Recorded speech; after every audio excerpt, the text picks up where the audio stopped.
Hi there, Keegan again here with myflowcoach.com, and this is part 3 of the video blog series on the creation of what you desire. If it's too far away from you, this one is a huge help, and it's to understand that the majority of people out there who made massive successes out of themselves came from a place that wasn't necessarily conducive to their success. Richard Branson was dyslexic and 16 years old when he dropped out of a school in England because they told him he would never be able to read or write, and they were constantly whipping him for being stupid.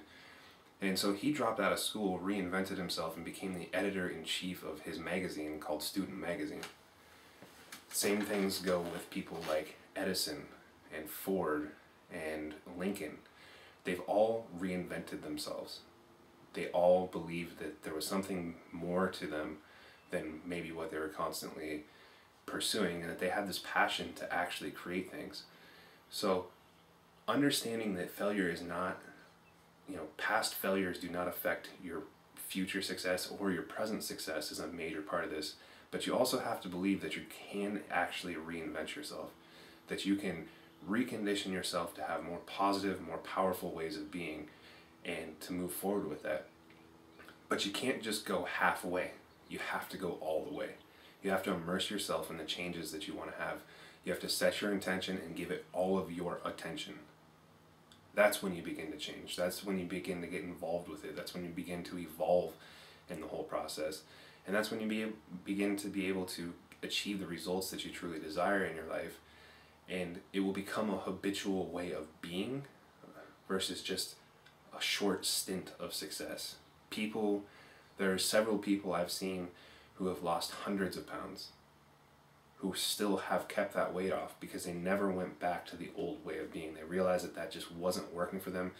Diabetes or other illnesses that crept up, or just the inability to walk up a flight of stairs without losing their breath, always looking for the nearest escalator or elevator, and they get fed up with it and they make that change.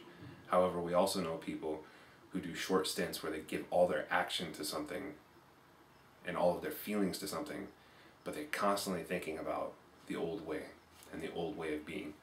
So in order to create new results, which is what this whole website is all about, we have to reinvent ourselves, and reinvent ourselves in the image and the likeness of what it is that we choose to create. So one thing I would like to ask of you is to find one person in each of the 5 areas of life: spiritually, mentally, physically, relationally, and financially, that you would love to emulate. And go out there, buy a biography about them, buy their autobiographies, and really just dive into it and start to learn the processes. Make a list of everything that you believe that you're going to have to change about yourself after reading their stories, and move from there. One of my favorites was actually Ben Franklin. I share a common birthday with him, so that was a little bit of, there's a little connection there. But Ben Franklin was an amazing man, an amazing creator. So that was one of them. Gandhi's another one, Richard Branson's another one. So I highly encourage you to take that process. Otherwise, just find out what you actually want out of life. Know that you can achieve it. Reinvent yourself to become the bigger you. Thanks.